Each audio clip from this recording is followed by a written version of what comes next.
Assalamualaikum warahmatullahi wabarakatuh. Antara sebab anda akan kehilangan markah apabila menjawab soalan kibat ialah silap meletakkan pihak ataupun point of view. Contoh soalan ini, menabung simpan SSPN bantu bebas hutang pendidikan.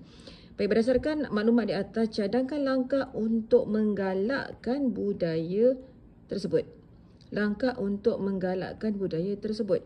Baik, tengok contoh jawapan yang tidak dapat markah. Saya akan mengumpul duit bagi perbelanjaan sekolah. Baik, ini ataupun point of view yang kat sini, saya tidak bertepatan dengan langkah untuk menggalakkan budaya. Bila sebut budaya, dia adalah aktiviti yang melibatkan lebih daripada seorang. Lebih tepat ialah dalam masyarakat. Okay, jadi bagaimana kita nak menggalakkan budaya menabung yang lebih kepada berkaitan dengan pendidikan. Baik, jadi berhati-hati bila baca soalan. Kerana apa? Kerana bimbang anda akan kehilangan markah. Jawapan begini sesuai untuk soalan yang bagaimana? Soalan yang begini. Berdasarkan maklumat di atas, cadangkan langkah anda untuk membudayakan aktiviti menabung.